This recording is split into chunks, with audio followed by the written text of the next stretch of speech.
Run for health 7.5 kilometre summit. দাদা, আপনি যে এই সামিটটা কমপ্লিট করলেন 7.5 কিলোমিটারে, এটা কি আপনার প্রথম? হ্যাঁ, এটা আমার ফার্স্ট টাইম। তো এই প্রথমবার আপনার এরকম একটা অনুষ্ঠানে নিজেকে কি মনে হচ্ছে অংশগ্রহণ করে? আমি সত্য কথা বলতে এই ইভেন্টে অংশগ্রহণ করার পরে প্রাউড ফিল করতেছি, কারণ এটা আমার ফার্স্ট টাইম। এইটা 7.5 কিলো যে ম্যারাথনটা আমি এটা ফিনিশ করতে পারছি, এই জন্য নিজের কাছে কীরকম জানি একটা প্রাউড ফিল হচ্ছে। তার মানে আপনার কনফিডেন্স লেভেল এক স্টেপ আগায় গেল। হ্যাঁ। So next event 10K। হ্যাঁ। তো এটাতে আপনি মেন্টালিভাবে এখনই প্রস্তুত? হ্যাঁ, এখনই প্রস্তুত। আশা করছি এরপর যতগুলো ইভেন্ট আমার সামনে আসবে, বেসিক্যালি যদি উইকেন্ডেতে হয় ইভেন্টগুলো, সবগুলো ইভেন্টই আমি পার্টিসিপেট করব বলে আমি আশা রাখি। তো এই যে প্রথমবারের মতো আপনি 7.5 কিলোমিটার যে ট্র্যাকটা আপনি যে পার করলেন, এর জন্য আপনার কীরকম প্রস্তুতি নেওয়া ছিল? সত্য কথা বলতে এটার জন্য আমার কোনো প্রস্তুতি নেওয়া ছিল না। এটা আমি অ্যাজ এ ফান হিসেবে নিয়েছিলাম, যে কখনো ম্যারাথনে অ্যাটেন্ড করিনি, তা এর জন্য কোনো প্রিপারেশন ছিল না।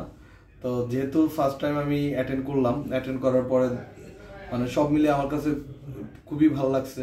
এনভায়রনমেন্ট বলেন বা এদের ম্যানেজমেন্ট, সব কিছু মিলে আমার কাছে একটা দারুণ লাগছে। বিশেষ করে সবাই একসাথে যে দৌড়ানো যায়, এইটা আমার কাছে খুবই ভালো লাগছে।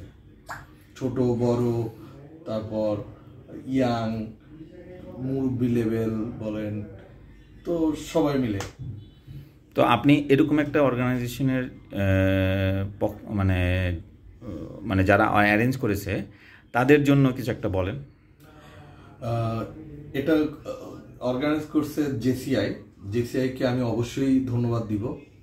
তারা মোটামুটি খুব সুন্দরভাবেই অ্যারেঞ্জমেন্টটা করেছে। হ্যাঁ, তাদের কিছু কিছু ছোট ছোট মিস্টেক ছিল, এগুলো থাকবেই। তো এগুলো বাদ দিলে ওভারঅল প্রোগ্রামটা তারা খুব সুন্দরভাবেই অ্যারেঞ্জ করছে। তো আপনি এই প্রোগ্রামে কি আপনার আরও আপনার শুভাকাঙ্ক্ষী যারা আছে তাদেরকে কি? অবশ্যই আমি আমার শুভাকাঙ্ক্ষী যারা আছে, কারণ দেখেন একটা সত্য কথা বলতে কি, আমরা সবাই জব করে খুব বেশি আমরা হাঁটতে পারি না, হেলথের প্রতি আমরা অতটা কনসাস না।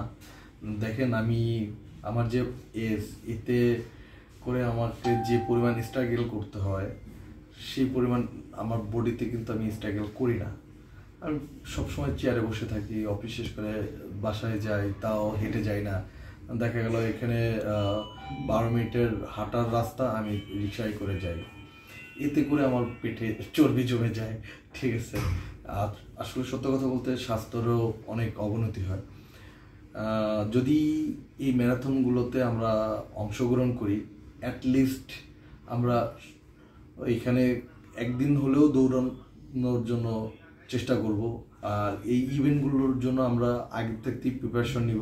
আমার বন্ধু বান্ধব, কলিগস বা আদার্স যে ভাই ব্রাদার আছে, সবাইকে আমি বলবো যে এই প্রোগ্রামগুলো বা এই ইভেন্টগুলোতে অংশগ্রহণ করার জন্য। ধন্যবাদ। Thank you.